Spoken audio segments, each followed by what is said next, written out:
Oh my God. I recognize him. That's Luke Barker.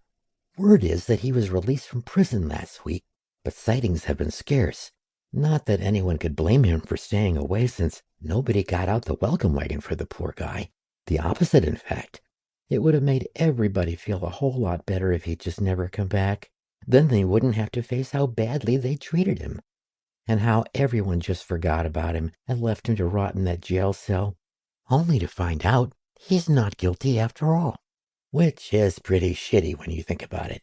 He doesn't make eye contact with anyone, and he starts walking the rest of the way inside. When he takes a seat at the booth, I realize maybe he's really here for a cheeseburger and a Coke. Shit, he's in my section.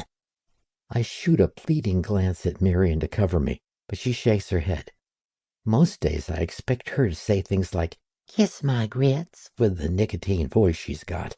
But despite the hard lines on her face, she's usually pretty nice to me.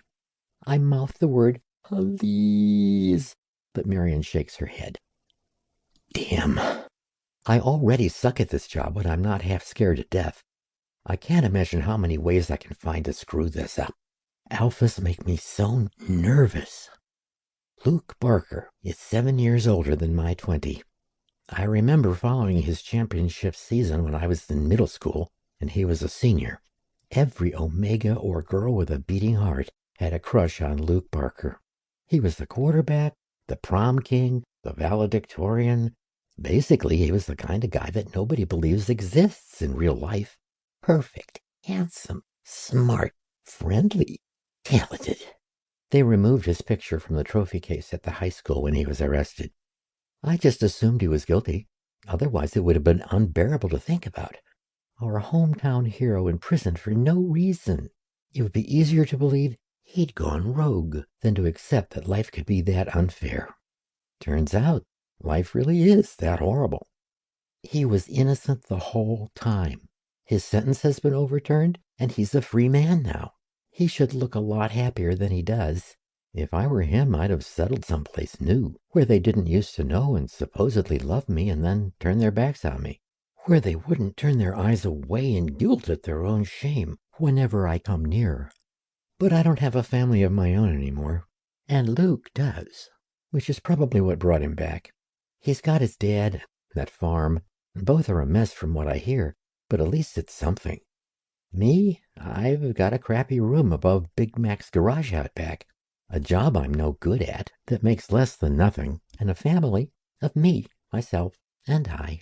I swallow hard against the ball of fear in my throat. Everyone around me gets back to their business, although the tones are hushed.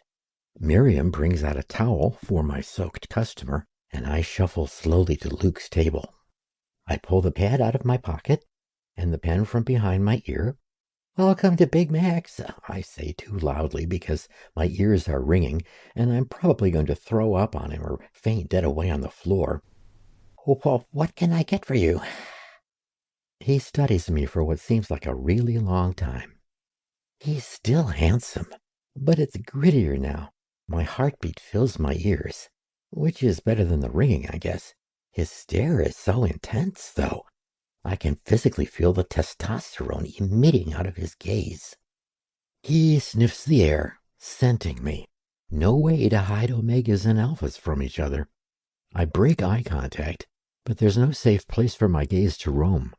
His square, stubbled jaw, the thick column of his throat, his broad shoulders stretch the very limits of his t-shirt seams. His barrel chest, he coughs, and I blink back my perusal. Is he smiling at me? Just a little? You really can't tell by his mouth, but his eyes soften just a bit. Menu? Huh? I sputter. You asked what you could get me. I'd like to start with the menu. Of course, stupid Michael. Sorry, I point to the counter, and then right back I'll be. To keep listening to this audiobook, I've left you a link in the description so you can do it, at no cost thanks to Audible's 30-day free trial.